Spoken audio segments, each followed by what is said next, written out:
szántunk rá, van annyi idő, ugye? Tehát, hogy... Annyiban, igen. Meg gondolom én is, hogyha ez túl lenne ezen idő intervallumon, akkor úgysem lenne már igazából, ez 60 perc alatt össze kell tudni foglalni. Igen. Jó. Akkor kezdjük is.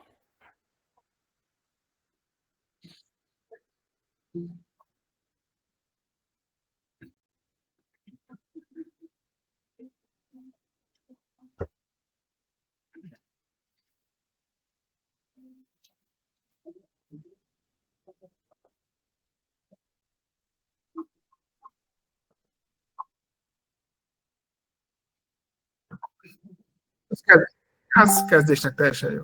Én villamosmérnök vagyok, a tulajdonos társam András pedig gépészmérnök, tehát így körbe fogjuk, és itt van Ági, aki pedig tartalmi szempontból, tehát hogy így azt gondolom, hogy minden van, és ugye ott van András, te, mint a szakma, tehát ez így teljes körül. Igen, így elvileg elég, tehát így még nem volt, tehát volt már több tartalomkészítő társasággal dolgunk, de mindig ez volt, hogy ha valaki nem érti a másik oldalt, hogy mit akarunk mondani, vagy mi a tapasztalatunk, vagy miért borzasztó szűk ez a piac, szűk a mi rétegünk, és ennek hogyan kell kommunikálnunk, vagy milyen üzenetet kéne küldenünk, hogy relevánsak legyünk, vagy ott legyünk, vagy a célpiacok között legyen. Szóval, hogy itt most ez is megvan, úgy érzem. Tehát, hogy megvan az a szakmai rész, és aztán lehet, hogy tök általános rész fog bennünket a sikerhez vezetni, nem tudom, de most idáig nekem ez volt, hogy jó lett volna, hogy közös hangot nyelvet. Igen, meg tudod, ez az, amit én is ugye mondtam neked, tehát, hogy itt úgy kell tálalni a beszerzők felé, ugye, hogy nekik egy biztonságos megoldás legyen ebbe belenyúlni, másrészt pedig, hogy meg tudjuk mutatni nekik ugye azt, hogy ne csak az árat vegyék ugye figyelembe, mert minél keletebbre megy az ember, mindig lehet igazából jobbat találni, és ugye ennek akkor a vége a kínai gagyi legtöbbször, de hogy tényleg, hogy ez az árérték arányt tudjuk kidomborítani az egész kommunikációban. Igen. És amúgy meg tényleg a vevői kommunikáció egy nagyon vékony jég. Legyen akkor az quality témája, legyen az kereskedő, szélszes, tehát annyira vékony jég, hogy egyszerűen sok cég bizonyos kollégákat nem is enged kommunikálni vevővel, mert a vevő fajta az egy piszkosul elvár mindent is típusú, és nagyon megvan az érzéke hozzá, hogy mit fogadjon el, kit fogadjon el, érdemi partnereként, szóval, hogy biztosan nagyon-nagyon fontos, hogy hogyan kommunikálunk. Mi az az első kommunikáció, ami eljut hozzájuk, és még amikor elindul egy kapcsolat, annyi szintje van a vizsgáztatásnak, aminek semmi más értelme nincsen, csak az, hogy elbuktasson. És ő pedig megnyugodjon kvázi, hogy nem bírtak. Majd a következő majd jobban bírja. Szóval, hogy addig, amíg ez elmegy, és addig talán a szériáig, vagy nem is tudom, hogy hány ilyen lépcsőn szinten kell keresztül menni, mire talán leereszkedik hozzánk, talán emberként. Lehetőséget ad, igen. Hanem, és akkor azt mondja, jó, most már látom, hogy kibírtad, amit ki kellett, akkor most már beszéltünk más. De ez az első lépéstől kezdve, az első benyomáson át, az első vizsgáztató kérdések, az első év, mondjuk, az biztosan nagyon kritikus, csak így a tapasztalat, tehát nyilván órákat tudnék erről beszélni, de nem fogok. Viszont azt tudom, hogy nagyon fontos a kommunikációnak a minősége, hangja, nem tudom, hogy fogalmazni. Igen. Hát meg ugye az, amit ugye beszéltünk is, hogy megfelelően nagy számú céghez jusson. Merítés, hogyne. Az időzítés. Tehát, hogy meg az időzítés, igen. Az egész piacunknak van, ugye, kicsit bele is csapnék, vagy hogy miért mondom, amit mondok, hogy ugye több piaci szegmens szereplőinek szállítunk. Háztartási gépipar, közvetve járműipar, barkácsgépipar, akár szórakoztató elektronika, akár akkumulátorok gyakorlatilag, ez megújuló, ennek mindennek megvan a saját maga szezonalitása. És nem azért kell, mindegyiknek megvan egy magas szezonalitása, hogy mikor állnak meg, mikorra kell a polcoknak fölpakolni a terméket, karácsonyi termék, nyári termék, őszi termék, mikor megy, és utána van egy kis uborka szezonnak hívjuk. A nyár általánosságban mindig uborka szezon. Azok futnak, amelyek már leszerződt, amire már előtte tavasszal leszerződtünk, vagy télen. Mert nekünk, ami a mi fő sodratunk, az mondjuk a december-január, szintén uborka szezon, megállunk december közepétől mindenki, és utána leltározik, meg mindent csinál. A multik megállnak ugye az ukránok és a vendégmunkások miatt, amikor ők a hitük miatt nem karácsony, hanem január valamikor, ezért hát igen, azért ahhoz igazítják, és volt már olyan, hogy végig kellett dolgoznunk a karácsonyt is, mert ott azon a sorokon vendégmunkások dolgoztak, amiket ki kellett szolgálni, és mindenki, a gyár is, pont a Bosch volt szerintem, ahhoz igazította utána a megállását, a leltárjait és a mindentugrót. Aztán a következő nagy uborka szezon nálunk ez az időszak, amikor megy minden, de már új dolgok, új szempök, új protók, akármi nincsen, mert vagy ekkor állnak meg, vagy szabin vannak, vagy bármelyik nem sokára meg fognak állni. Tehát, hogy igazából ezt el kell fogadnunk úgy, hogy feltöltődésre, ilyen dolgokra, mint amit most mi teszünk, de mondjuk a szeptember-október mindenki visszajön a szabiból, és akkor utána fölveszi azt a fonalat, amit elejtett valamikor május-június derekán, és akkor utána gyorsan, még az idén, mondjuk még decemberig, még amíg megint meg nem állunk, addig tudjunk nyílbe ütni, vagy továbbvinni azt a dolgot valamivel, és akkor utána megint februártól toljuk tovább. Szóval a nyáron az megy, amit korábban már nyílbe ütöttünk. De maga nyáron semmit nem fogunk új dolgot megcsinálni, és ehhez jön még azok a termékek, amelyeknek bizonyos szezonalitása van, amire nagyon felkészülünk. És utána még ami nagyon fontos, hogy mivel technológiai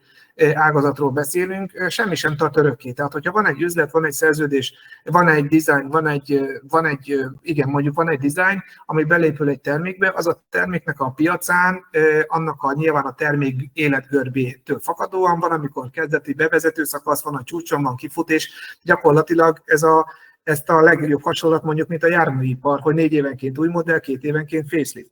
És utána, amikor mi megnyerünk egy tendert, egy szerződést, vagy nyilvánítünk egy partnerrel valami terméket, a gyártását, akkor tudjuk azt, hogy gyakorlatilag minél feljebb megyünk ebben a létrefogókon, annál jobban tudunk előrébb látni. Annál pontosabban fogjuk azt látni, kell, hogy lássuk, hogy gyakorlatilag mi milyen kapacitást fogunk, és milyen volument fogunk elérni az elkövetkező években. És ezt imádni fognak ilyenkor a bankok.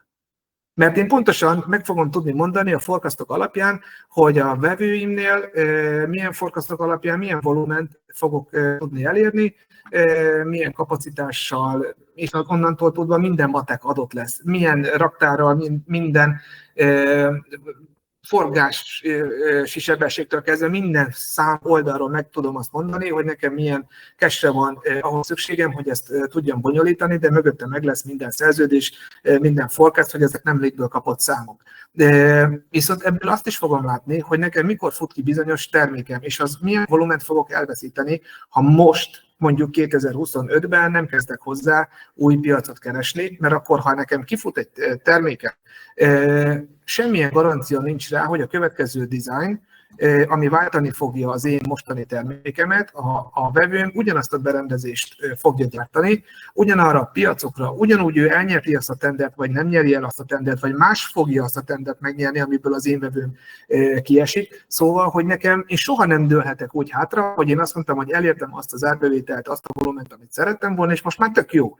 Hátat is fordíthatok, kialakítom azt a processzt, ami nekem kell, azzal a létszámmal, azokkal a beszerzőkkel, szélszesekkel, kvalitásokkal és műszaki és minden gárdával, akik ezt nagyon ügyesen, szépen tudják csinálni, és én mehetek a Bahamákra.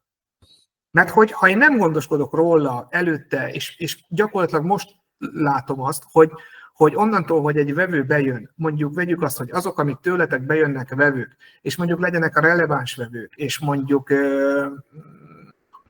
nem egy, de rossz lesz a példa, nem egy háború utáni helyzetről beszélünk, amikor mindent meg lehet, mindent el lehet adni, mert gyakorlatilag semmi nincs, és ez a piacgazdaságnak egy nagy Na mindegy, ebbe sem megyek bele, szóval, hogy ha nem ez a helyzet, akkor a vevő mindig tud válogatni, mindig tud másik 3 releváns ajánlatot mellé tenni egy beszállítónál, sőt, még a saját beszállítóit is megversenyezteti folyamatosan, mert neki ez a dolga, ez az érdeke. Tehát nekünk folyamatosan kell előre menekülve piacot tudni szerezni, és ez a vége, és ezért kell ezt csinálni, mert nem lehetünk benne biztosak. A vevők nyilvánvalóan nem fognak csak annyit kommunikálni, ami nekik érdekük kívánja, amihez az érdekük fűződik, és többet nem akar. Bármilyen ismerettségnél is eljutunk egy olyan szintre, ami után nincs az az együtt vacsorázás, meg az együtt italozás, hogy olyan dolgokat eláruljon, amihez nem fűződik az érdeke. És ezért sok szegmenses, hogy nekünk hogy alakul ki, hogy minden áldott nap, minden egyes kollégának, tehát a kapacitás egyenlően le van terhelve. Mert azt nem a vevők fogják megoldani, mert nekik nem dolguk. Őket nem érdekli, hogy mekkora volumennel, mekkora kapacitással dolgozunk, és hogy neki legyen meg az a termék. Ha neki most a szezonra, neki októberig kell a termék nagy részét leszállítani, akkor ő nem érdekli, hogy ezt milyen kapacitással hogy oldjuk meg, hanem oldjuk meg, és utána sem érdekli, hogy mit csinálunk a kapacitásunkkal. Azért kell megfelelően minél szélesebb vevői körtebe bevonni, hogy mindig egyenletesen tudjunk, hogy tervezhetővé tudjuk tenni a folyamatainkat és a működésünket. És ezért van orvostechnikai, ezért van közvetve járműipari, még hogyha nekünk nincs meg hozzá az a járműiparhoz bevezetésként való minőségi tanúsítvány. A technológiánk megvan, de hogy annyira földbe állt a járműipar, hogy az egy nagy terület volna még néhány éve, hogy mivel megvan hozzá mindenünk, csak az a minőségi tanúsítvány kellene ugye annak a fölépítésének és annak a tanúsítatása, hogy kínlógjon az is a falon, de... Ez a TISAX egyébként? Nem, ez a ISO-TS lesz, vagy IATF. Gyakorlatilag most már IATF-nek hívják, régen ISO-TF 16949-nek hívták, most pedig IATF-nek hívják. Az egy bevezető, mint bármilyen gyártáshoz az ISO 9001 gyakorlatilag. Ez egy olyan kimondatlan dolog, amiért senki meg nem tapsol, viszont ennek a meg nem léte, meg rögtön felvonják a szemöldököt. Szóval az IATF lenne az, ami nekünk fél év kell, de mivel semmi olyan, nem is megyünk ebbe, mert senki nem akar tőlünk ajánlatot, még ellenajánlatot sem kérni, mivel most is nagyon sok olyan kábeles van a piacon, akár Magyarországon, Szlovákiában, vagy a környező Nyugat-Európában főleg, akik nem tudják lekötni a kapacitásaikat, és állnak a gépeik, mert egyszerűen földbe állt a járműgyártás. És ez nem is fog sajnos megváltozni, és ezt nem hozza jóvá az akkumulátor sem, mert hogy az is a földbe van állva. Szóval ebben sem akarok belemenni, de ez a járműipari jövőbelátásom nem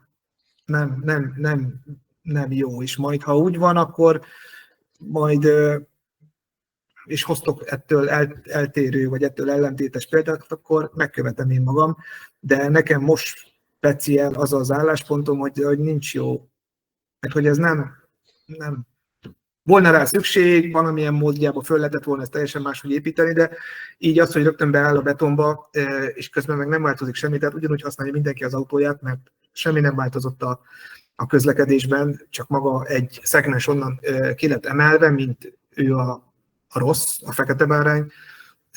Ez így gyakorlatilag megkavarta azt a borzasztó kényes beszállítói láncot, amitől ez egyáltalán működőképes.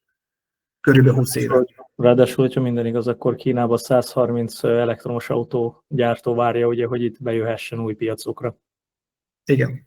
És ők nem foglalkoznak vele, hogy ez mennyire tartható vagy nem, és azért nem, mert gyakorlatilag a bányáknak a kidolgozás és a feldolgozás az ő kezükben van, tehát igazából nem kell a szomszédban menniük nekik akkumulátorért, nem kell nekik, ők már tudják azt garantálni, ezt a bizonyos $100 per kilowattos árat, mert amint ez a $100 alá esik a feldolgozásnak, meg a kitermelésnek úgy együttesen az ára, akkor utána gyakorlatilag senki nem akar majd benzinnel járni, de valahogy ez lehet, hogy és ez általában megtörtént már.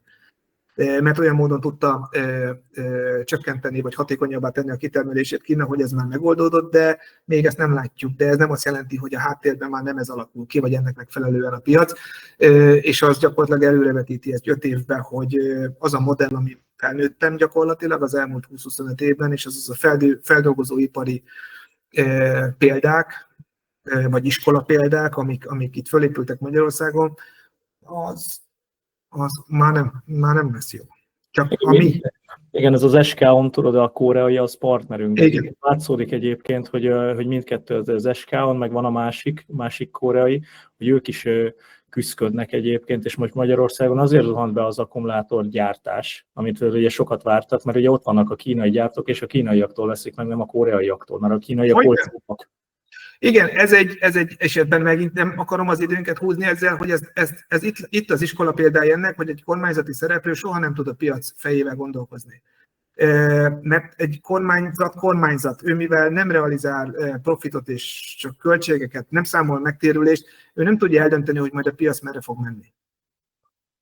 És nem is megy arra a piac egyelőre, mert mindaddig, amíg nem lesz olyan hype-ja, mint a belső égési motornak, főleg akit érdekelt, hányunkat, fiúkat főleg érdekelte a műszaki dolgok, a műszaki sportok, a műszaki fejlesztések, és azt nem tudjuk mellé tenni ezt a lelkesedést, hogy kiállításokra járunk, és mindent olvasunk, amit csak lehet, akkor ez nem egy életszerű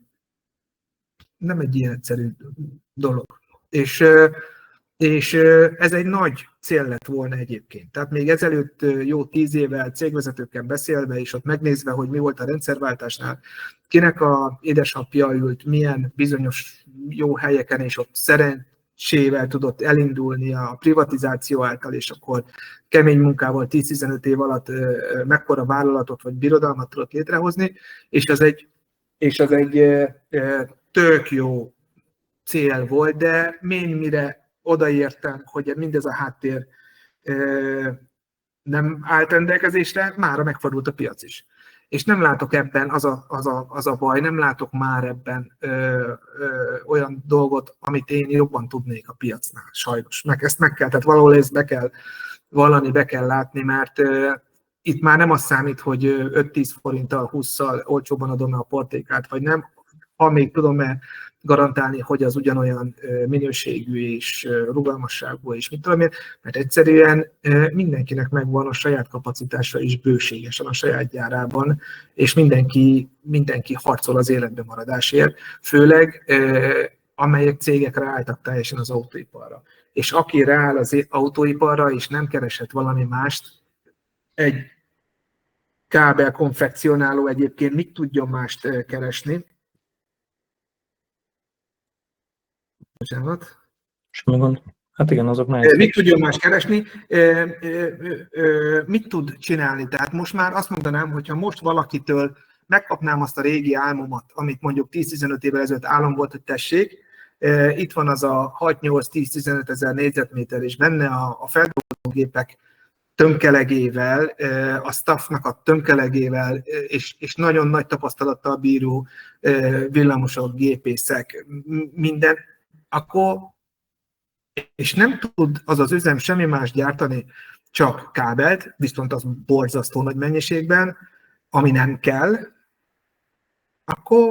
akkor arra kellett most rájönnöm, hogy igazából nem irigylem már azt a szituációt, mert nem tudnék egy akkora volumennel már mit kezdeni. Mert most csak arra van szükség, hogy tudunk kicsiként minél jobban rugalmasabbak maradni, minél jobban kitolni a határainkat, minél jobban tudni más feldolgozás irányában is, vagy akár nem mondom, hogy más ipari szegmens, hanem csak a konfekcionáláson belüli más olyan tortaszeletekhez is valahogy elérhetőbbé tenni a saját arculatunkat, hogy meg tudjunk, mert ha csak egy valamit csinálunk, de azt mondjuk profin, vérprofin, az szerintem most ebben a szituációban egy év, és elég annyi, hogy az ember teljesen tökre menjen.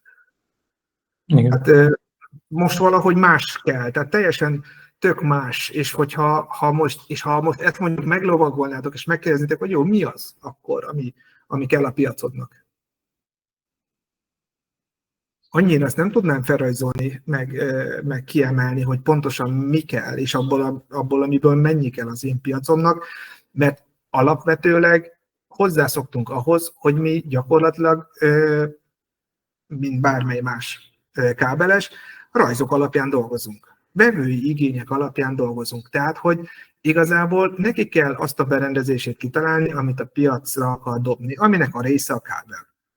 De semmiképpen sem a kábel az egyik berendezésnek sem a mozgató rugója. Mert minden más, ami azt a berendezést, gépet, járművet mozgatja, az mindentől más az, amitől az mondjuk hype, amitől az fancy, amitől az valami, és a kábelrész, ami meg az csak egy szükséges rossz, amivel foglalkozni kell, mert máshogy nem fog működni.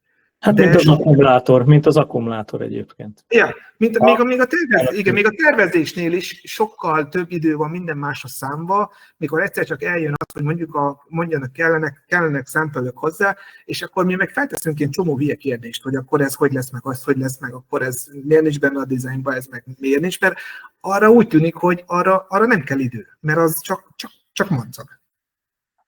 Nyilván több attól, meg nyilván számos aspektusa van, hogy a csak madzag is hogyan tud lenni akár. Meg semmi nem működik nélküle. Igen, vagy az, hogy meddig működik, vagy egyáltalán. Szóval, de ezzel sajnos mindig szembesülnünk kell, hogy az úgy is ott van a polcodon, hogy valahogy a vevők, ők nem akarnak ebbe belemenni, hogy ez egy mekkora torta, ők annak a tortának a mennyi szeletét